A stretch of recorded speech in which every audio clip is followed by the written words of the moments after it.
ተወልደ ጎይታ ኣብ ቤተልሔም ምድረ ኤፍራታ ተወልደ ጎይታ ኣብ ቤተልሔም ምድረ ኤፍራታ ተወልደ ጎይታ ኣብ ቤተልሔም ምድረ ኤፍራታ ተወልደ ጎይታ ኣብ ቤተልሔም ምድረ ኤፍራታ። በስመ አብ ወወልድ ወመንፈስ ቅዱስ አሐዱ አምላክ አሜን።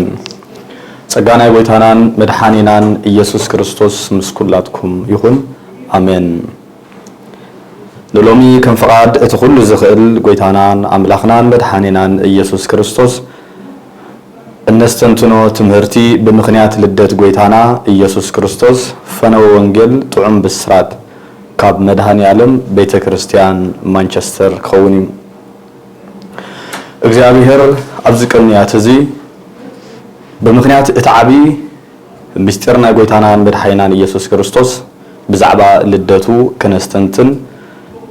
ኣብ ቅንያት ልደት ናይ ኢየሱስ ክርስቶስ ስለ ዘለና ኢና ነዚኣ ቤተ-ክርስቲያን ከነስተንትነሉ እንኽእል ናይ ጾምን ናይ ጸሎትን ንልደት ጎይታ እቲ ንዝክረሉ መዓልቲ ስጋብ ዝመጽእ ብኸምዚ ክንሓልፍ ዝመሃረትናን ዘርአየትናን ስለዚህ ኢና ድማ ነዚ ትምህርቲ እዚ ስጋብ እቲ መዘከርታ ናይ ልደት ጎይታና ነብዕለሉ መዓልቲ ብምኽንያት ልደት ክነስተንትን እዋናዊ ኮይኑ ዝረኸብናዮ ንትምህርትና ከም ኣርእስቲ ዝኾነና ንሎም መዓልቲ ካብ ወንጌል ሉቃስ ምዕራፍ 2 ፍቕዲ 10 ዘሎ መልአኽ እግዚአብሔር መጽኡ ነቲ ዝተዛረቦ ቃል ክንሪኦ ኢና። እነሆ ንኹሉ ህዝቢ ዝኸውን ዓብ ሓጎስ እበስረኩም ኣለኹሙ ኣይትፍርሁ ምኽንያቱ ሎሚ መድኃኒ ክርስቶስ ጎይታ ኣብ ዓዲ ዳዊት ተወሊድልኩም ኣሎ ዝብል ሕያው ቃል እዩ። እዚ ብስራት እዚ ንውሕዳት ኣይኮነን ንኹሉ ህዝቢ ዝኸውን ኢልዎ ንኹሉ ህዝቢ ዓለም ዝኸውን እዩ። ብፍላይ ድማ ነቶም በኢየሱስ ክርስቶስ ዝኣመና ዘበላ ንዓና እዚ ብስራት እዚ ዓብይ ብስራትን ዓሚቁን ድማ እዩ። ስለዚ እቲ መልአኽ ንኹሉ ህዝቢ ዝኸውን ዓብይ ሓጎስ እበስረኩም ኣለኹ ኢሉ ክዛረቦም ከሎ ንሪኦም። ቅድሚ ናብ ልደት ጎይታና ምእታውና ግን ኣቀዲምና ቅድሚ ክርስቶስ ምውላዱ ኩነታት ዓለም ከመይ ከም ዝነበረን ንምንታይ ጎይታና ኢየሱስ ክውለድ ኣድለየን ዝብል ትምህርትታት ክንሪኦ ክንፍትን ኢና። እዚ ድማ ኣብ ክርስቲያናዊ ህይወትና ንኣፍልጦና ይሕግዘና ከምኡ ከዓ ነቲ መንፈሳዊ ዕቤት ክንዓቢ ይድግፈና ከምኡ ከዓ ኣብ እምነትና ጽኑዓትን ድልዱላትን ከምኡ ከዓ ብቃል ኣምላኽ ብቃል ክርስቶስ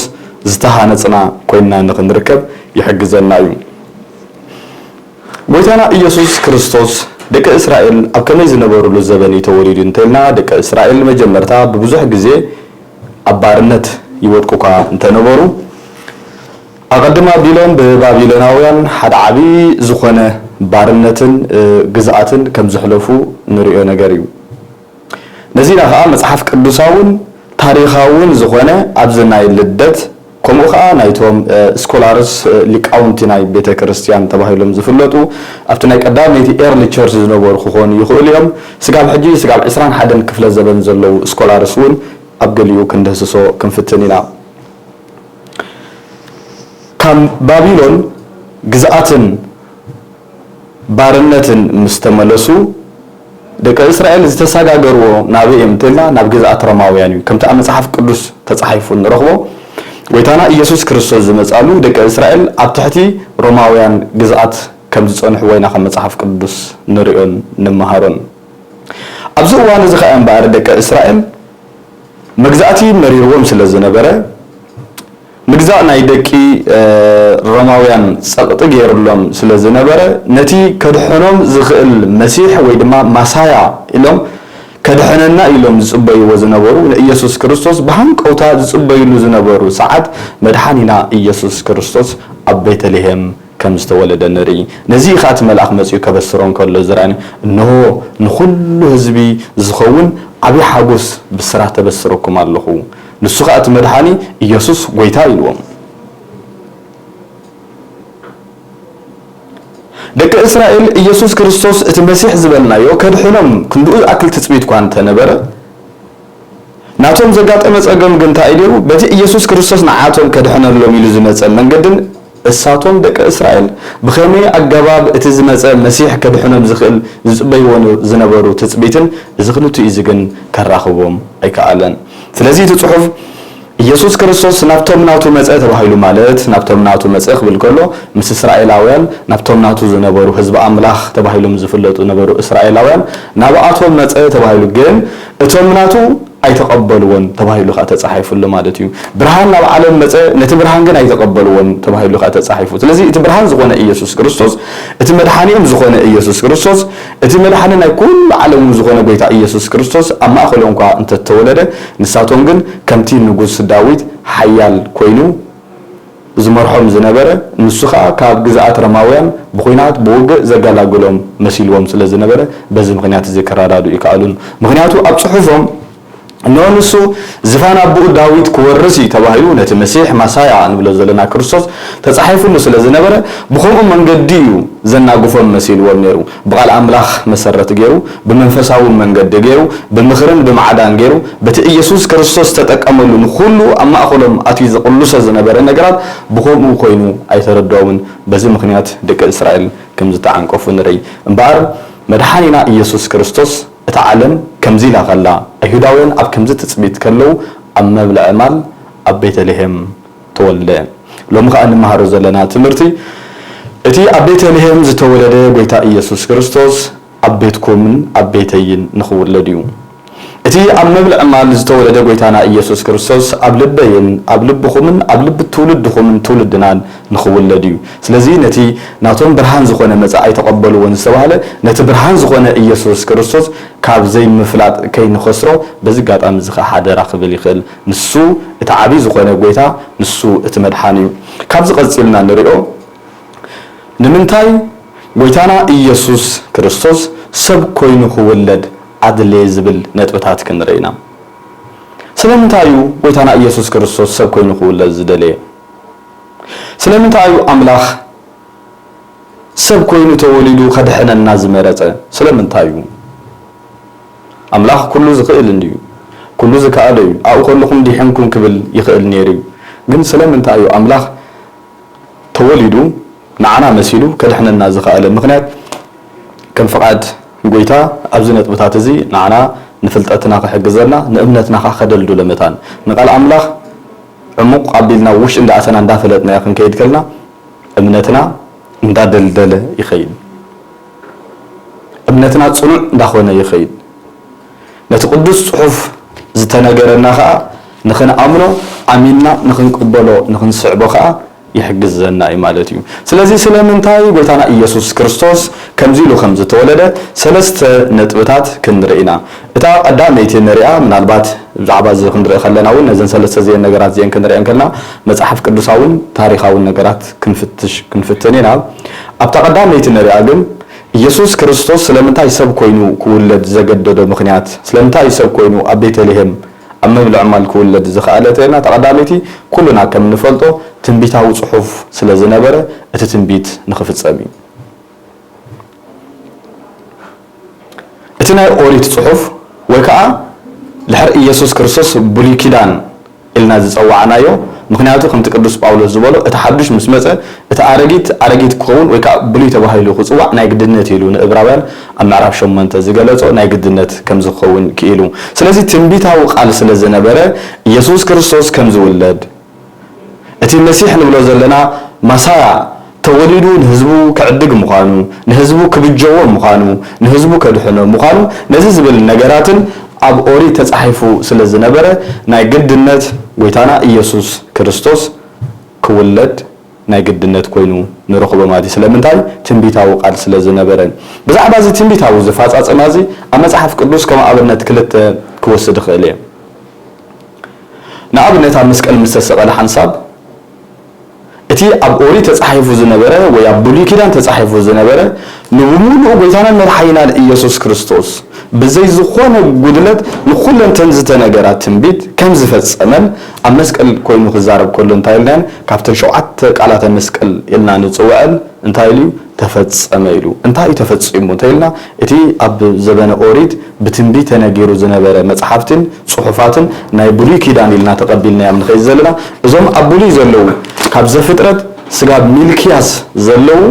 ንኢየሱስ ክርስቶስ ዝምልከት ነቲ ናይ ምድሓና ስራሕ ዝምልከት ተባሂሉ ዝተነገረ ነዝንታይ ኮይኑ ስለዚ ተፈጸመ እዩ ካላይቲ ንመዘከርታ ዝኣክል ከልዕል ኽእል እዩ እታ ካላይቲ ንዓኣ ትመስል ወይታና ኢየሱስ ክርስቶስ ናብ ቤት መቅደሶም ንኣይሁድ ምስ ኣተወ ንሳቶም ከዓ መጽሐፍ ትንቢት ኢሳያስ ከንብብ ሂቦሞ እቲ ዝሃቦ ትንቢት ከዓ ብዛዕባ ስቕለቱ ብዛዕባ ንህዝቢ ኣምላኽ ምድሓን ብዛዕባ ውዕለት ንዓና ዝገብሮ ነገር ስለ ዝነበረ ንዑ ምስ ኣንበቦ እንታይ ኢልዎም እዚ ኣብ እዛንኩም ተፈጸመ ኢልዎም ጽሑፍ ተፈጺሙ ኢሎም ሰንቢዶም ተገሪሞም እንታይ ዝብል ዘሎ እዚ ብኢሳያስ ነገርና ዝነበረ ትንቢት ንጽበይ ዘለናስ ከመይ ኢሉ ተፈጺሙ ኢሉ እሱ እቲ መሲሕ እቲ መድሓኒ እቲ ጎይታ ስለ ዝነበረ ደቂ እስራኤል ኣብ መንጎኦም ኣትዩ እቲ ጽሑፍ ተፈጸመ ክብሎም ከለውን ኣብ ምክታዕን ኣብ ነንሕሕዶም ምብልላዕ እንዳ ኣተው እምበር ነቲ ኩሉ ዝኽእል ጎይታና ኢየሱስ ክርስቶስ ነቲ ህይወት ዝህብ ጎይታና ኢየሱስ ክርስቶስ ነቲ ንዓለም ሙሉእ ብደሙ ዝተበጀወ ጎይታ ኢየሱስ ክርስቶስ ግን ንዕኡ ክሪኣ ዝኽእላ መንፈሳዊ ዓይኒ ግን ኣይነበሮምን ስለዚ ደቂ እስራኤል በዚ ምኽንያት እዚ ተዓንቀፉ እቲ ቀዳማይ እምበር ኢየሱስ ክርስቶስ ሙላዱ ዘገደደ ምኽንያት እተን መጽሐፍቲ ናይ ኦሪት ክውለድ ምዃኑ ትንቢት ስለ ዝተነገረ እቲ ትንቢት ከዓ ሓቀኛ ብመንፈስ ቅዱስ ተመርሐ ትንቢት ስለ ዝነበረ ፍጻሜ በኢየሱስ ክርስቶስ ንኽረክብ ናይ ግድነት ነበረ ስለዚ ብዛዕባ ሙላድ ኢየሱስ ክርስቶስ ኢሳያስ ተነቢሉ ነይሩ እዩ ከም በዓል ኤርምያስ ሆሴዕ ሚልኪያስ ዝኣመሰሉ ኩሎም ብዛዕባ ልደትና ኢየሱስ ክርስቶስ ተነቢዮም ነይሮም ንዑ ዝመስልካ ጸኒሕና ኣብ ታሕተዋይ ቀሲልና ክንርኤና እቲ ካልኣይ ስለምንታይ እዩ ኢየሱስ ክርስቶስ ሰብ ኮይኑ ክውለድ ዘገደደ ምኽንያት ንሪኢኻ ኣብ ዘመነ ጸልማት ኣብ ዘመነ ባርነት ንነብር ስለ ዝነበርና ብሞቱ ንሞትና ክስዕር ከምኡ ከዓ ፍቕሩ ንኽገልጸልና እዩ ኢልና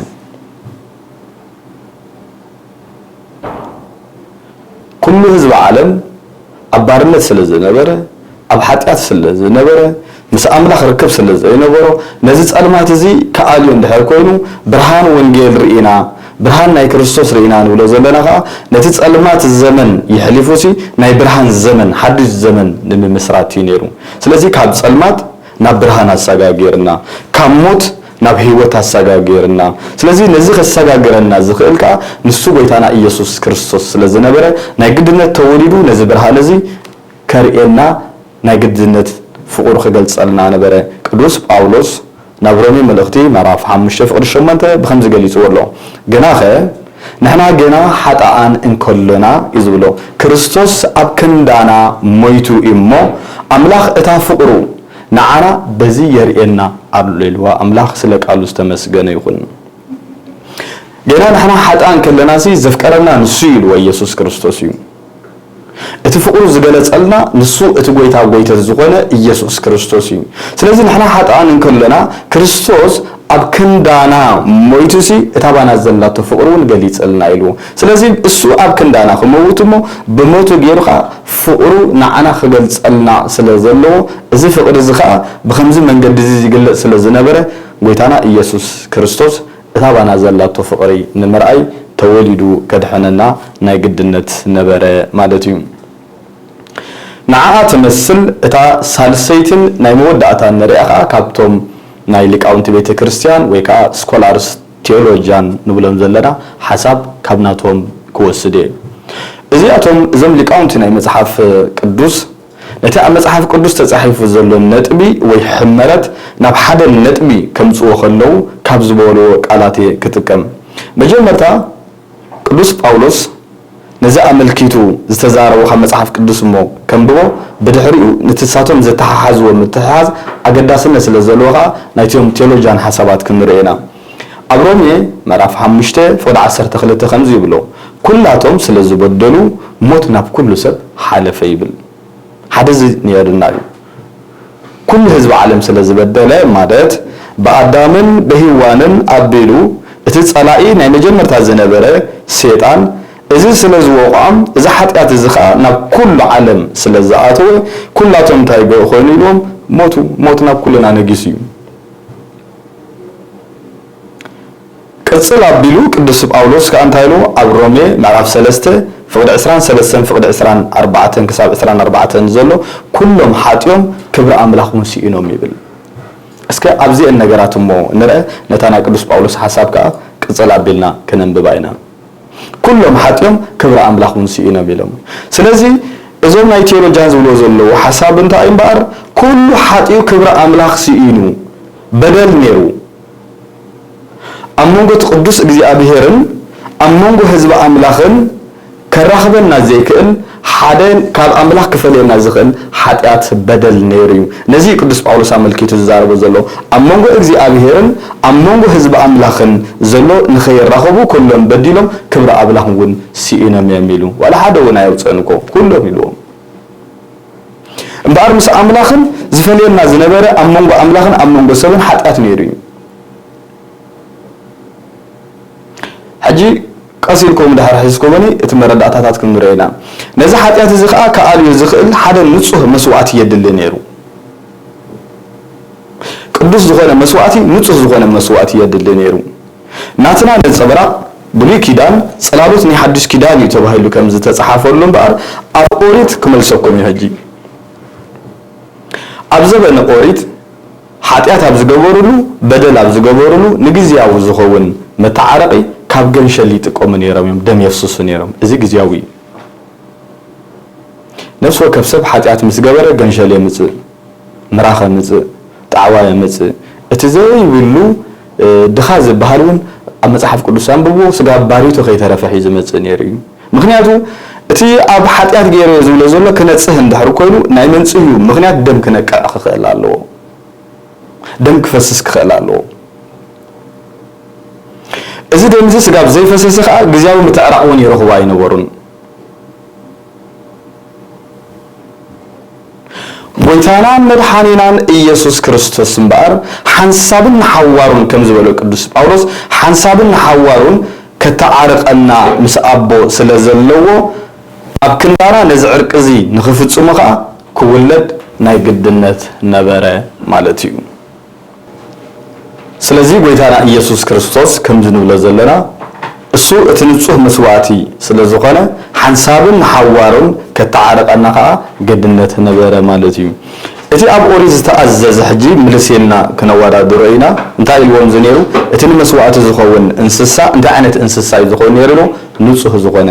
ኣብ እግሩ ሕራም ዘይብሉ ኣብ ሰብነቱ ዘይተሃረመ ካብ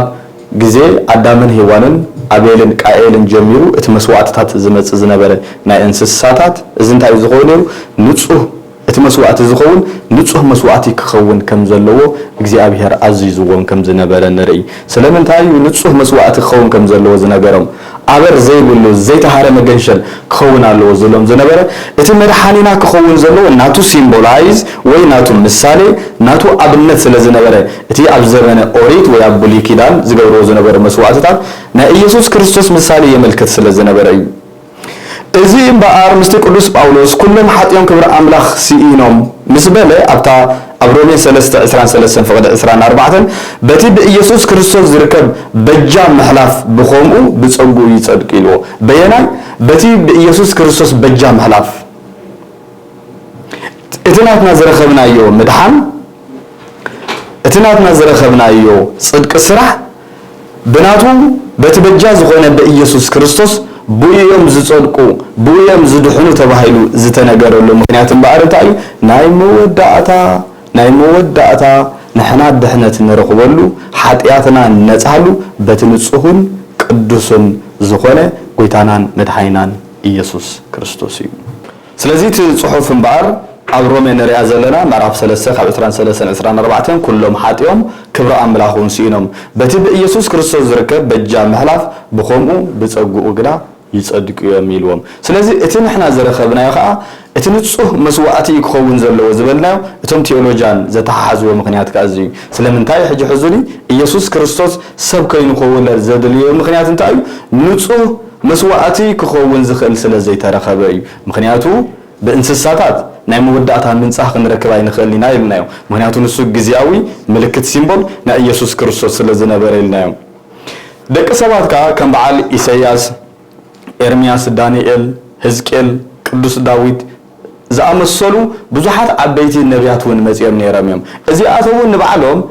ናይቲ ሓጢኣት እቲ ተኻፈልቲ ናይቲ በደል እቲ ተኻፈልቲ ስለ ዝነበሩ ኣብ ክንዳና መስዋዕቲ ኮይኖም ክቐርቡ ኣይክእሉን እዮም ነይሮም ምኽንያቱ ንጹህ ዝበሃል ሰብ ስለ ዘይተረኸበ መስዋዕቲ ክኾነልና ዝኽእል ኣይከኣልን ስለዚ እቲ ንጹህ ኮይኑ ዝተረኸበ እምበኣር እግዚአብሔር ኣምላኽና ጥራይ ነይሩ ንሱ ከዓ ተወሊዱ ከድሕነና መስዋዕቲ ናይ ኩሉ ህዝቢ ዓለም ክኸውን ዘገደዶ ምኽንያቱ ነዚኦም ቶም ቴዎሎጂያን ምሁራን ናይ መጽሓፍ ቅዱስ ብሓደ ኣገራምን ኣደናቅን ዝኾነ ነጥቢ ገይሮም ነቲ ምስጢር ናይ ምድሓና ምስጢር ናይ ምውላድ ኢየሱስ ክርስቶስ ምስጢር ናይ ቤተልሔም ከመሳጥርዎ ከለው ዝረኣናዮም ቅድሚ ናብ ካልእ ምሕላፈይ ሓንቲ ከም ኣብነት ክትኮነና ትኽእል ነታ ናይ መጀመርያ ኣብ መጽሓፍ ቅዱስ ትንቢት ተባሂላ ትንገረላ ኣብ ኦሪት ዘፍጥረት ምዕራፍ 3 ፍቅዲ 15 ዘላ ክንሪኣ ክንፍትን ኢና ከም ብበልኩም ኣብ መንጎኻን ኣብ መንጎ እዛ ሰበይትን ኣብ መንጎ ዘርእኻን ኣብ መንጎ ዘርአን ከዓ ጽልኢ እተክል ኣለኹ ንሱ ርእስኻ ክጭፍልቕ እዩ ንስኻ ድማ ሸኾኑ ክትነክስ ኢኻ ቦሎ ይብል ቅድሚ ናብ ትንታኒ ምእታዊ ኣብ ሞሪታንያ ዝተገበረ ሓደ ፍጻሜ كأللكم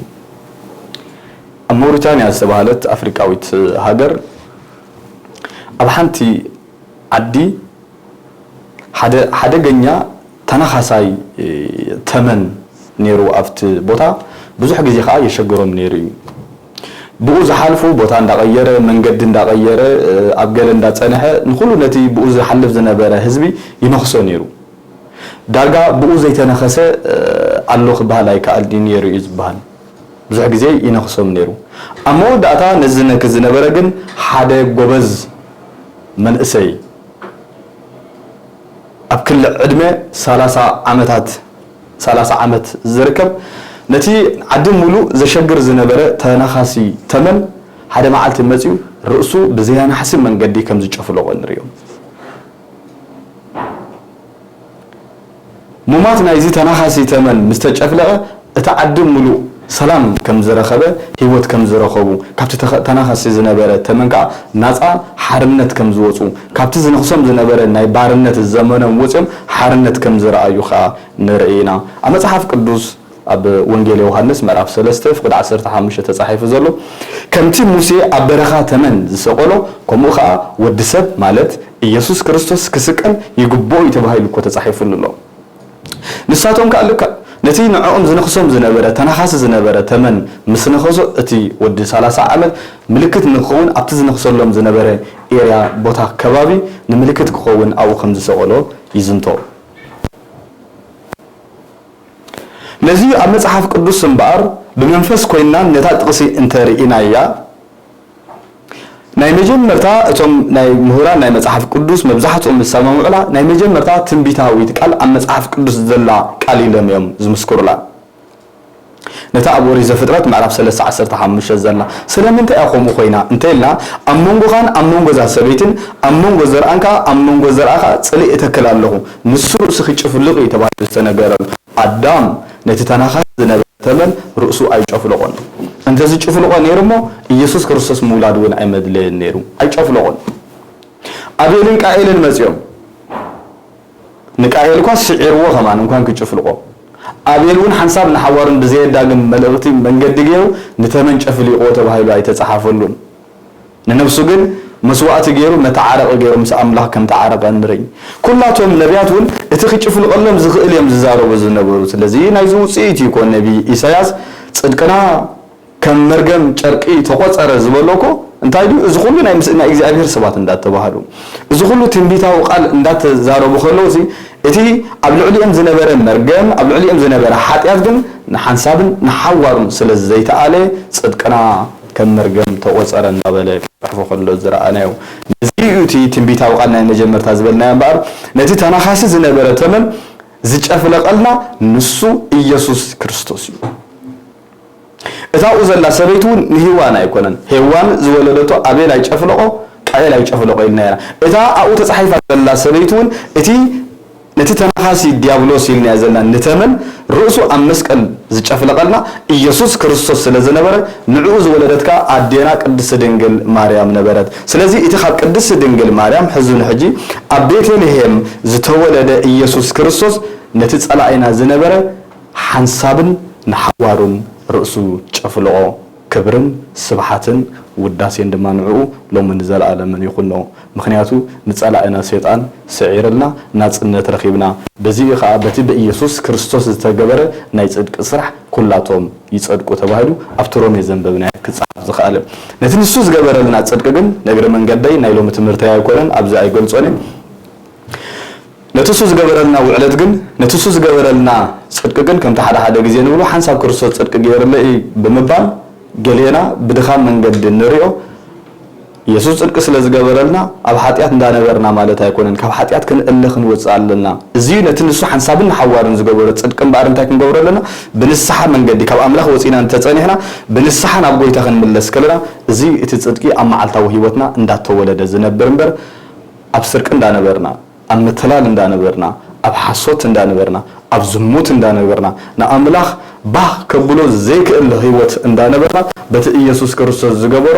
ብኡ ጥራይ ክንምክሓሉ ኣይንነበርኒና ኣቦይ ዝገበሮ እንዳበለኮ ደቂ እስራኤልን ኣቦና አብርሃም ኢሎም ተመኪሖምሉ ነይሮም ግብረ አብርሃም ኣይገበርኩምን ኢሉ መሊስሎም ነይሩ ስለዚ እቶም ግብረ ናይ ክርስቶስ ዘይንገብር እንተሃሊና ግብረ ናይ ክርስቶስ ግብረ ናይ ክርስትና ክንገብርሞ ናብቲ ቅድስና ንጽህናን ጽድቅናቱን ክንምለስ ናይ ኣምላኽ ቅዱስ ፈቃዱ ይኹነልና ኣምላኽ ከዓ ነዚ መኣዲ ስለ ዝጸዋዓልና ንኹሉና ኃጢአትና ከይረኣየ በደልናን ኣካይዳና እንደኻምናን ከይረኣየ ናቱ ውሉዱ ናቱ ደቁ ከም ዝገብረና ከዓ ብቅዱስ ቃሉ እሙን እዩ ካብዚ ብምቕጻል ቀጺልና ንሪኦ ሕጂ እንታይ ኢና ንርኢ መጽሓፍቲ ብሉይ ኪዳን ብዛዕባ ልደት ክርስቶስ ዝበልዎ ነጥብታት እንዳወሰድና ክንሪኦም ኢና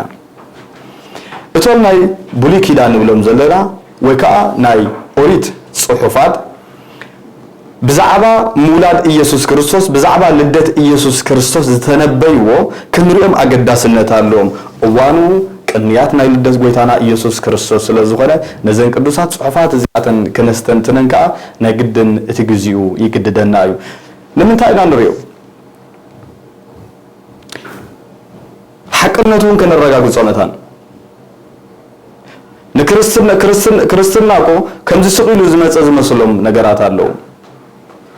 እሱቲ ካብ መጀመርታ መንፈስ ኣምላኽ ንደቂ እስራኤል ፀውዒዎም ዝነበረ ኣምላኽ ትንቢት ኣቐሚጡ እዚ ሕጂ ንሕና ሒዝና ዘለና ሓድሽ ኪዳን ክመጽእ ከም ዘሎ ካብ መጀመርታ ጀሚሩ ዝተጻሓፈ ኢና ንብሎ ዘለና ነዚ ኢኻ እታ ናይ መጀመርታ ትንቢት ኣብ ምዕራፍ 3 ዘፍጥረት ዘላ ንደቂ እስራኤል ዝተነገረቶም እቲ ዝጭፍልቆሎም ዝነበረ ኣካል ኢየሱስ ክርስቶስ ከይተረፈ ኣብ መጀመርታ ኢና ንረኽቦ ዘለና እቲ ዝጨፍልቆ ንሰይጣን እውን እሱት ቤተልሔም ዝተወለደ ክጭፍልቅ ካብ መጀመርታ ብትንቢት ተነገሩ ዝነበረ ነገር ስለዚ እተን ብዛዕባ ምውላድና ኢየሱስ ክርስቶስ ኣብ መጽሓፍ ቅዱስ ተጻሒፈን ዘለዋ ብትንቢት ክንሪአን ኣገዳስነት ኣለዎ ክርስትና ከዓ ክንድምንታይ መጽሓፍ ቅዱስ መንፈስ ኣምላኽ ዝነፈሶም መሪሕነት ናይ መንፈስ ኣምላኽ ምዃኑ ከዓ ክንሕበነሉን ክንኮርዓሉን ብኡ ጌርና ከዓ ህይወትና ክንድሕነሉን ክንባረኸሉን ኢና ቀዳመይቲ ንሪኣ ክርስቶስ ኣብ ቤተልሔም ከም ዝውለድ መጽሓፍቲ ናይ ኦሪት ተዛሪቦምሉ ከም ዝጸንሑ ንርኢ ክርስቶስ ክውለድ ጥራይ ክንብል ጸኒሕና እቶም ናይ ብሉይ ኪዳን መጽሓፍቲ ግን እቲ ዝውለደሉ ቦታ ከይተረፈ ኢየሱስ ክርስቶስ ኣብ ቤተልሔም ምዃኑ ብትንቢት ነጊሮምና ብመንፈስ ትንቢት ጽሒፎምልና ጸኒሖም እምበር እዚኣቶም እቶም ኣይሁዳውያን በዚና ብበዓል አብርሃም ያዕቆብ ይስሐቅ አቢልና በእምነት አቦታትና እዮም ዝበልናዮም እኮ እዚ መንፈስ አምላኽ ዝነፈሶ ጽሑፋት እቲ ናባና ናብ ክርስትና ዝመጸ ናባና ስለዝተሰጋገረ በዚ ምክንያት በሃይማኖታዊ መንገዲ በመንፈስ አምላኽ በዚ ስለንራኸብና አቦታትና እዮም አብርሃም ይስሐቅ ያዕቆብ ክንጽውዕ ከለናውን አምላክ አብርሃም አምላክ ይስሐቅ ኣምላክ ያዕቆብ እንዳበልና ክንጽውዕ ዘይንሓፍረሉ ምክንያት ከዓ በዚዩ ኣብ ትንቢት ሚክያስ ምዕራፍ 5 ፍቅዲ 2 ክንርኢና ኣብ መጽሓፍ ቅዱስ ሚክያስ ኣሎ ዝንርኦ ዘለና ናይ መወዳእታ መጽሓፍ ቅዱስ ከዓ ሚልክያስ ኣሎ ሕጂት ናይ መወዳእታ ናይ ብሉይ ኪዳን ናይ ኦሪት ዘሎ ሚልክያስ ዘይኮነ ቅድሚኡ ዘሎ ናይ ሚክያስ ትንቢት ኢና ንርኢ ዘለና እምበር ኣብ ትንቢት ሚክያስ ምዕራፍ 5 ፍቅዲ 2 ዘሎ ከንብበልኩም እየ እቲ ኣቲ ኣብ ምድሪ ኤፍራታ ዘለኺ ቤተልሔም ንስኺ ካብተን ኣብ ይሁዳ ዘለዋ ከተማታት ዝነኣስኪ ኢኺ ትውልዲ ካብ ጥንቲ ካብ ዘለዓለም ዝኾነ ኣብ እስራኤል ገዛኢ ክኸውን ዘለዎ ካባኺ ክትንሲ ይብል ናይ ሰራዊት ጎይታ ይብሎ ካባኺ ምድሪ ኤፍራታ ዘለኺ ቤተልሔም ንሱ እቲ መድኃኒት ኢየሱስ ክርስቶስ እቲ ዘንግ በትሪ ዘለዎ ንህዝቡ ክዋስዮም ተባሂሉ ዝተነገረሉ ኣብ ቤተልሔም ከም ዝውለድ ብመንፈስ ትንቢት ተጻሒፉ ዝነበረ ኣብ ብሉይ ኪዳን ፍጻሚኡ ከዓ ኣብ ሓድሽ ኪዳን ንረኽቦ ኢና እዚኣ ኣብ ኦሪት እዚኣ ተነጊራ ዝነበረት ከመይ ኢላ ኣብ መጽሓፍ ቅዱስ ናትና ኣብ ሓድሽ ኪዳን መጽያ ዝረኣናያ እንተኢልና ኣብ ሉቃስ ምዕራፍ 1 ምዕራፍ የቅሬታ ሉቃስ ወንጌል ሉቃስ ምዕራፍ 2 ካብ 1 ክሳብ 7 ክንብበልኩም እዩ በቲ ቀነቲ ድማ ኩሉ ኣብ ግዝኣት ሮማውያን ዝነበረ ህዝቢ ክጽሓፍ ካብ ቄሳር ኣውግስጦስ ትእዛዝ ወፀ እዚ እቲ ቀርኔሌዎስ ኣብ ሶርያ ተሸይሙ ከሎ ዝኾነ ቀዳማይ ጽሕፈት እዩ ሽዑ ነፍስ ወከፍ ነናብዓዱ ክጽሓፍ ከደ ዮሴፍ ድማ ካብ ቤት ዳዊትን ካብ ዓሌቱን ስለ ዝነበረ ካብ ገሊላ ካብ ከተማ ናዝሬት ምስታ ጠኒሳ ዝነበረት ማርያም ሕፂቱ ናብ ይሁዳ ቤተልሔም ናብ እትበሃል ከተማ ዳዊት ክጽሓፍ ደየበ ኣብኡ ከለዉ ድማ ግዜ ሕርሳ በጽሐ ብኽሪ ወዳ ወለደት በጭርቕቲ ጠቕለለቶ ኣብቲ ምሕደር ኣጋይሽ ስፍራ ስለ ዘይነበሮም ድማ ኣብ መብልዕ ማል ኣደቀሰቶ ይብል እቲ ፍጻሜ ናይ ሚክያስ ኢልዎ ዝነበረ ኣብ ሓድሽ ኪዳን እቲ ኢየሱስ ክርስቶስ እቲ መሲሕ ንብሎ ዘለና እቲ ማሳያ ዝውለደሉ ግዜን ሰዓትን ቦታን ስለ ዝኣኸለ ቅድስቲ ድንግል ማርያም ካብ ናዝሬት ናይ ገሊላ ምስ ዮሴፍ እቲ ሕፅያ ተባሂሉ ዝነበረ ምስኡ ተበጊሶም ናብ ቤተልሔም ከም ዝተጓዓዙ ንቤተልሔም ከም ዝመፁ ንርኢ እቲ ምክንያት እንታይ እዩ ነይሩ ተይልና ምቁፃር ህዝቢ ብምክንያት ኣውግስጦስ ቄሳር ዝመፀ ትእዛዝ ነይሩ ግና እቲ ናይ እግዚአብሔር ቃል ዝውለደሉ ኢየሱስ ክርስቶስን ኣብ ገሊላ ማለት ኣብ ደና ዝዓብየትሉ ቦታ ናይ ገሊላ ናዝሬት ኣብኡ ዘይኮነ ኣብ ቤተልሔም ስለ ዝነበረ ግዜን ሰዓቱን ብምእኻሉ ግዜ ሕርሳ በጽሐሞ ኣብ መብልዕ ማል ኣብ ናይ ቤተልሔም ወሊዳ ከም ብዓለባ ጨርቂ ተጠቕሊሉ ከም ጸንሐ ንረክብ ተፈጺሙ እቲ ብትንቢት ተነጊርዎም ዝነበረ እታ ድንግል ትወልደሉ ሰዓት ምስ ኣኸለ ምስ በጽሐ ንሳ ትወልደሉ ግዜ ኣኺሉ ገዛ ተኳሕኩሑ በቃ ገዛ ኣትዮም ኳሕኩሖም ሕርሲ ተታሓይዛት ንሞት ወልደሉ ስፍራ ኣብየሎ ተባሂሉ ተኳሕኩሑ ግና ንኣምላኽ ዝኸውን ስፍራን ቤትን ኣብቲ ሽዑ ዋና ይተረኸበን ሎሙኻ ነቲ ኣብ ቤተልሔም ዝተወለደ ተወሊዱ ጥራይ ዘይኮነ ኣብ መስቀል ዝተሰቐለ ተሰቒሉ እውን ጥራይ ኣይኮነን ዝተንስአ ተንስኡ እውን ኣይኮነን ዝዓረገ ጎይታ ነዚ ዝኣኸውን ልብን ስፍራን ቤትን እንተዘይብልና ክርስቲያን ምዃንና እንታይ ዋጋ ኣለዎ ንኣምላኽ ምሕደሪ ክኸውን ዘይክእል እንድሕር ኮይኑ ቤትና ኣምላኽ ክነግሰሉ ዘይክእል ተኾይኑ ቤትና ኢየሱስ ክርስቶስ ክነግሰሉ ዘይክእል እንድሕር ኮይኑ እቲ ሒዝናዮ ዘለና ስፍራ ሃብቲ ይሃልዎ ንብረት ይሃልዎ ኩሉ ይሃልዎ ከምቲ ኣብ መጽሓፍ ቅዱስ ተጻሓፈ ኣታዓሻ ንመዓዝ ክኸውን ኢኻ ዝኹሉ ቆፎታት ትመልኦ ዘለኻ ኢልዎ ሞት ጽባሕ ክትመውት ኢኻ ተባሂሉ ተነጊርዎ ኢየሱስ ክርስቶስ ዘይነገሶ ስፍራን ቦታን እንታይ ክኸውን ዋላ ሓንቲ ተኳሕኩሑ ንኢየሱስ ክርስቶስ ዝኸውን ስፍራ ኣይተረኸበን ሰማይ ዝፋነይ ምድርን መርገጽ እግሪ ተባሂሉ ዝተጻሓፈሉ ጎይታ ስፍራ ኣይተረኸበን ሎሚ ከዓ ክነስተንትኖ ኣብ ግዜ ልደት ናይ ጎይታና ዘገድሰና ምክንያት እንታይ ኢየሱስ ክርስቶስ ኣብ ልበይ ስፍራ ኣለዎ ድዩ ክነስተንትን ባ ክንሓስብ ኢየሱስ ክርስቶስ ኣብቲ ንጓዓዞ ዘለና ጉዕዞ ኣሎ ድዩ ኢየሱስ ክርስቶስ ምሳይን ምስ ቤተይን ኣሎ ድዩ ኢየሱስ ክርስቶስ ምስ ደቀይ ኣሎ ድዩ እቶም ኣብ ኢድና ሒዝናዮም ዘለና ደቅና كمهارولنا ديجري تراك سقولنا إلنا ندليهم زلنا أملاك أنت زي هالو كريستوس أنت زي هالو مس أمنتاي مخوني كبدلي أم صباح نقول أمنتهم أنت زي فريتهم زم حسنا زم قول عزيم لإيسوس كريستوس أنت زي فريتهم جنزب أنت ورسكمهم تمهرت أنت ورسكمهم فلتات أنت ورسكمهم منو واجز اللي ونجار يكونن سلزيت مدحني إيسوس كريستوس أبيت لهم كولد كله نعوز خون سفرة أي ترخب أنت بهايلو حدا راز ولد دقيمة بز أوانزي نكريستوس زخون سفران لبن زي بالنقينا نخين ركب حدا رايبل كمو نبجس أملاك كن ملسكا سجان منفس قدوسن يدقفنا يبل كالايتي نتبخن رينا كالايتي سدت ناب قبسي اتي بزعبا يسوس كريستوس أبجزي لدتو استنبيت بيتاتنا نري انزلنا زين اتن أقدستي ويكا عبيت زبالكون كم كي خوين انزرخبكون نعاتني زمت انزلكم سدت ناب قبسي بزعبا سدت ناب قبسي يسوس كريستوس مستولده نقبسي قصو كم سدد أب مصحف قدوس أبتبولي كيدان زبلنايو أبتناي أوريت صحفات نرخبوينا أبتنبيت هوسي معرف عصرت حدا فقد حدا كم زيبلو نإسرائيل هتصان كله أفكار كويلو نودي كاب قبسي صوع خويلو تنبيت تزاري بلو نيرو نودي كاب قبسي صوع خو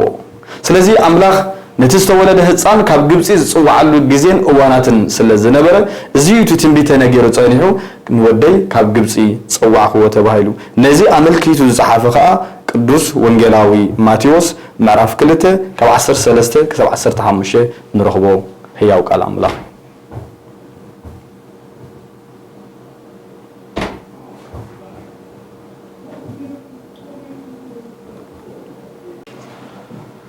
إنه ملاخ እግዚአብሔር ንዮሴፍ بحلمي ترأيو هيرودوس نتهصان كقتلو يدل ألمو تنس نتهصان نديون حزكا ناب ግብጽ هدم كساب زنغركا خا أبو صنح بلو تنسيو نتهصان نديون حزو بليتي ناب ግብጽ خده اتي እግዚአብሔር بنبي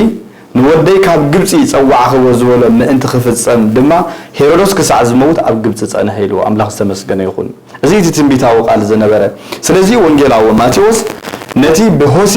ተነጊሩ ዝነበረ ትንቢት ኣብ ዘበነ ኦሪት ዝበልናዮ ንወደይ ካብ ግብጽ ይጽዋዕዎ ዝበሎ ነዚ አመልኪቱ ይጽሒፍዎ ዘሎ እቲ እግዚአብሔር ኢሉ ወንጌላው ማቴዎስ በነቢ ንወደይ ካብ ግብጽ ይጽዋዕዎ ዝበሎ ምእንቲ ክፍጸም ኢሉ ትንቢት ንክፍጸምሲ እቲ ዝተወለደ ህፃን ኢየሱስ ክርስቶስ ካብ ቤተልሔም ናብ ግብጽ كسدد نايقدنت كوينو زرخبنا مخنيات امبر هيرودوس ኢየሱስ ክርስቶስ ለዘሳደደ ይነበረ አምላክ እንተዝደልዩ ሁሉ ዝኽእል አምላክ ነገራት ክቅይርን ክልውጥን ዝኽእል አምላክ ይነሩ እዚ ግን ትንቢታው ቃል ስለዝነበረ እቲ ዝተወለደ ህፃን ናይ ቤተልሔም ኢየሱስ ክርስቶስ በዚ መንገድ ዝኸአ ከሐልፍ ናይ ግድነት ስለዝነበረ ንግብጽ ክስደድ ክኢልዩ ስለዚህ ሄሮዶስ መስመተ ግን ሄሮዶስ መይቲሞ ንወደይ እቲ ካብ ግብጽ ጽዋዕዎ ዝበለ ትንቢታው ቃል ንኽፍጸም ካንታ ገበረልዎ ካብ ግብጽ እስራኤል ኢየሱስ ክርስቶስ ክመለስ كله زرعنا تنبيت أو قال كم سفت أمنري سالساي لا يمنعت الزمن ملكته أملاخ ملكت هيب ومن نجير ومن سلزنا برا بس عبالة دت قويتانا إيسوس كريستوس كنزارب كلنا أملاخ ندك إسرائيل ملكت هيب ومن يريو اتماساي أنو لزلنا مسيح اتمدحاني اتقبو نبلزلنا السوزو ولا لجزء ملكت هيب ومن يريو ስለዚህ ነቲና አኦም ዝተወሃበ ምልክት ግን ንሳቶም ስለዘይ ተረድኡ ወነበሩ ለኢየሱስ ክርስቶስ ወይ ነቲ ዝተወለደ ህፃን ክቀበልዎ ኣይከኣሉን ኣብ ትንቢት ኢሳያስ ምዕራፍ 7 ፍቅድ 14 ከምዚ ይብል እግዚአብሔር በዓሉ ትእምርቲ ክህበኩም እዩ እግዚአብሔር እዚ ትእምርቲ እዚ እዚ ምልክት እዚ ሂብዎም ነይሩ እንሆ ድንግል ክትጠንስ ወድኻ ክትወለድ እያ ስሙ ከዓ አማኑኤል ክትሰምያ በሎም እዚ ምልክት እዚ ሂቦም ነይሩ እንደቀ እስራኤል ድንግል በድንግልና ጠኒሳ ትወልድ ተሰምዑ አይፈለጥን እዚ ግን ምልክት ናዓቶም ሂቦም ነይሩ ሽዑ ድንግል ክትጠንስያ ወድውን ክትወልድ ያሎ ምክንያቱ ጎይታና ኢየሱስ ክርስቶስ بجبرين سرحان عيون منفس قدوسن زتولد انبر بزرع سب زتولد سلزي نبرة بجبر منفس قدوس ኣዴና ቅድስት ድንግል ማርያም ብድንግልና ከም ዝተጸነሰ እዚ ነገር እዚ ክዛረብ ከሎ እዩ ኣቀዲሙ ብትንቢት ዝነገሮም ብኢሳያስ ገይሩ ነዚ ምልክት እዚ ግን ንሳቶም ተቀቢሎም ክስዕብዎ ኣይከኣሉን ወንጌላዊ ማቴዎስ ነቲ ኢሳያስ ተዛሪቦ ዝነበረ ከም ተፈጸመ ከመይ ገይሩ ከም ዘተሓሓዙ ሕጂ ኣብ ወንጌል ማቴዎስ ምዕራፍ 1 22ን 23ን ዘሎ ሓሳብ ከይድና ክንሪኦ ንኽእል ኢና እንታይ ይብል እዚ ኩሉ እቲ እግዚአብሔር በነቢይ እተዛረቦ ኢሉ ሕጂ ንሓዞም እቲ መጽሓፍ ቅዱስና ተሓድሽ ኪዳን ንብሎ ዘለና ሲ ስቕል ይኮነን ተጻሒፉ ነቲ ትንቢታዊ ዝነበረ ቃላት ኢየሱስ ክርስቶስ ፈጺምዎ ይክፍጽሞ ይውን ተወሊዱ ዝበልናዮ ንሱ ወንጌላዊ ማቴዎስ ባዕሉ ከም ብለሎ እዚ ኩሉ እቲ እግዚአብሔር በነቢይ እተዛረቦ ክፍጸም ኮነ ኢሉ ከምዚ ዝብል እንሆ ድንግል ክትጠንስ ወድውን ክትወልድ ያ ስሙ ኸኣ ኣማኑኤል ክብሉ እዮም ትርጉሙ ኸኣ ኣምላኽ ምሳና ማለት ኢሉ ባዕሉ ተርጊምዎ ኢሳያስ ክብርና ኣምላኽና ይኹን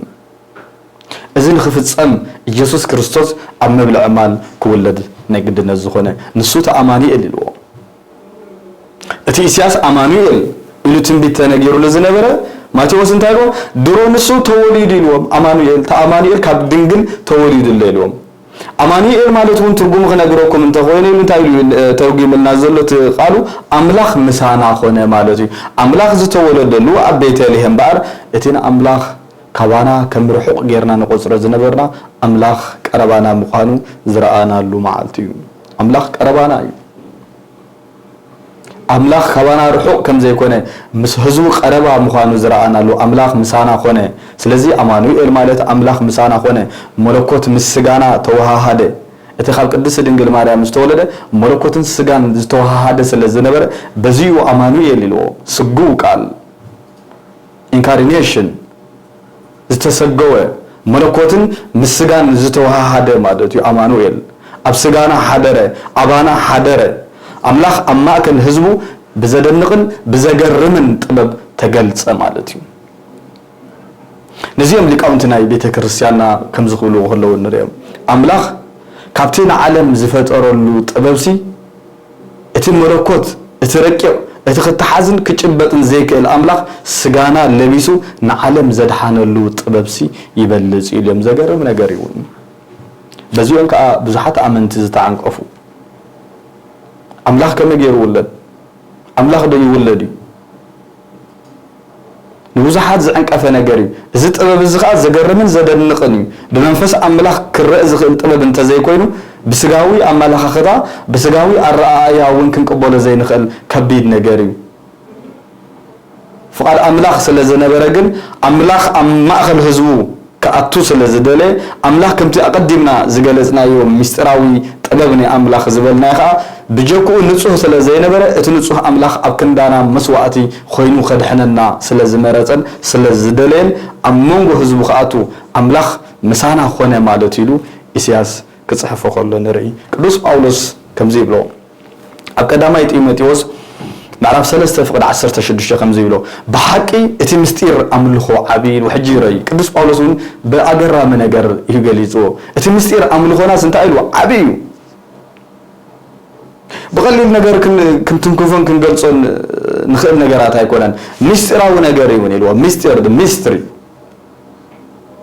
sacrament تشرشون كم جمرت هذا أتو أكال أوانات كنريرا الساكرمنت يزي مستر أو نجار ميستريوس استبهالي مستر أو أسرار حاملاقي نزي قدس باولوس بار بحكي إتمستير أملخونا سنتايلو عبي نسو إتبسجا إتجلت مخنياتو إتبسجا تجلت أقول كل حجرايو ملوكوت كتحزن كرأنا يكيل انتايرا بسجا إتجلتو إتي أبيت لهم زتولدنا يسوع كريستوس كقدس دينجل مارا السيو إتبسجا إتجلت بمنفس صدقة ملا أختي ترأي الحزاب تسبك أب علم تأمنه ناب كبر خاء عرجيلو زي إمنتنا مار إتنا يبيت لهم مستير إتي أمانوئيل زتوهله إتعبي مستيرنا توهيلو تتصحفون لما تصحف قدس كا زي مبار أما أكل الحزاب تسبك بخبر خاء نسمعت عرجة توهيلو كتصحفون لخل درانا رابعي كريستوس اتبروه كخب صباح مقانو أب أوريت نجيرو زنبرة في الصامي خاء أب حدش كيدان النرخبو ጎይታ እዩ እንታይ ተጻሒፉሉ ኣብ ዝሆልቀ 24 ፍቅዲ 1 እሪኦ ኣለኹ ሕጂ ደኣ ኣይኮነን እጥሙተ ኣለኹ ገና ቀረባ ኣይኮነን ካብ ያዕቆብ ኮኸብ ይወፅእ ካብ እስራኤል ካ በትሪ መንግስቲ ይወፅእ ኢሉ ብትንቢት ተዛሪቡሉ ዝነበረ ቃላት እዩ ሕጂ ኮነን ኢሉ ቀረባውን ኣይኮነን ኢሉ ኣብቲ ግዜ ክጽሕፈሉ ከሎ ረሕቕ ዝበለ እዩ ገና ሓደ መዓልቲ እጥሙተ ኣለኹ ሓደ መዓልቲ ካብ ያዕቆብ ኮኸብ ክወፅእ ኢሉ ንሱ ካብ ነገደ ይሁዳ ዝኾነ ካብ ያዕቆብ ዘርኢ ዝመፀ ነዚ ኣመልኪቱ ክዛረብ ከሎ ኣቀዲሙ እምበር ኮኸብ ከም ዝወፅእ ኢየሱስ ክርስቶስ ክዛረብ ከሎ ዝረኣናዮ ነዚ ከዓ ኣብ ወንጌል ማቴዎስ ምዕራፍ 2 ካብ 9 ክሳብ 11 ከም ዝብል መተሓሓዝ ንረኽበሉ እንሆ እቲ ኣብ ምብራቕ ዝረኣይዎ ኮኸብ ኣብ ልዕሊ እቲ ህፃን ዘለዋ ቦታ መፅዩ ደው ክሳዕ ዝብል መርሖም ነቱ ኮኸብ ምስ ረኣይዎ ኣዝዮም ብብዙሕ ሓጎስ ተሓጎሱ ናብ ቤት ኣትዮም ነቲ ህፃንን ማርያም ኣዲኡን ረኣይዎም ፍግም ኢሎም ድማ ሰገድሉ ሳጽኖም ከፊቶም ከዓ ወርቅን ዕጣን ከርበን ገጽ በረኸት ሃብዎ ይብል ኣሜን እቲ ብሩህ ኮኸብ ጽባሕ ዝኾነ ኢየሱስ ክርስቶስ ሕጂ ኮነን ቀረባ ይኮነን ርሑቕ እዩ እቲ ብሩህ ኮኸብ ጽባሕ ግን ንሱ ክመጽእ ተባሂሉ በመንፈስ ትንቢት ተነገሩሉ ዝነበረ ናቱ ምልክት እሱ እቲ ኮኸብ ጽባሕ እቲ ብሩህ ኮኸብ ጽባሕ ምዃኑ ኢየሱስ ክርስቶስ ንምምልካት እቶም ካብ ርሑቕ ዝመጹ ሰብ ጥበብ بخوخب تمريحن كم زمتسمو أب لعلي يسوع كريستوس أب تلعلي بيتليهم استولد اللبوتا أو مسبت حجن اتمريح ومزمت زنبرة اتكوخب صباح يسوع كريستوس زلوا بوتا مسبت حس تطو بليلو كبرنا أملاخنا يكون نسو اتبروه كوخب صباح زخونة مدحانينا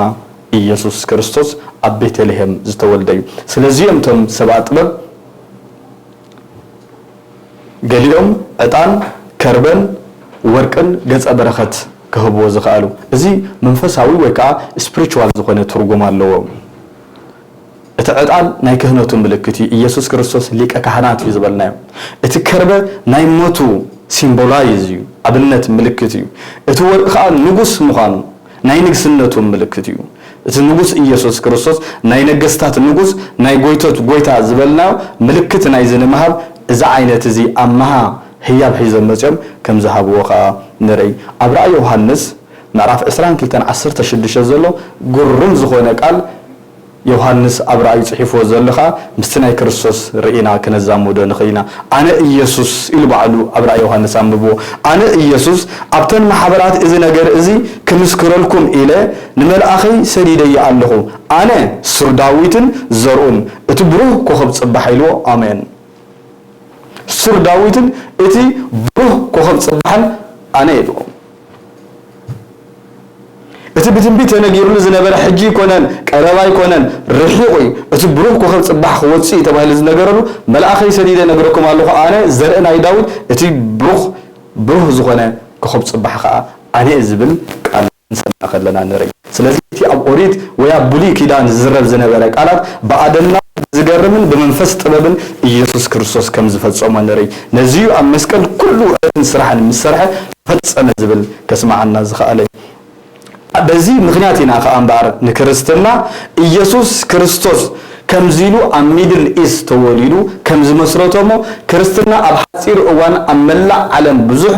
مسواتو كان تخفله بزح سدة مكران وكان تخفله كريستنا بزبير يتحققنا كريستنا بيسوع كريستوس لزمسرته عقاد خرخو زي قال ميدل ايست ولد ميدل ايست زعمبه كريستنا اهبرنا عالم بملو افت ادمساويت عالم اب حصير اوان كزرغح زخاله لكريستنا خركو زخيل ጉዕዞ ዘለዎ ናይ እምነት ወናይ ተረኸበን ቀልጢፊ በሰላማዊ መንገዲ በወንጌል ብስራት ስብከት አቢሉ ኣብ አፍሪካ أب أوروبا أو أستراليا أمريكا أب كل كرستنا كحزز العالم زي بلو كالتيفو كأنبب كل زرعنا يوم كابز قصيلنا دما سلمنታይ أب بيتلهم كم زتولد كاب بيتلهم انتاي زبل تمرتي أبز قصل كنرين كنمهارينا أملاخ بتصقو يدقفنا صقانا يقويتانان مدحانينان يسوع كريستوس مسكولاتكم يخون آمين بروح كنيات لبدت قويتانا يسوع كريستوس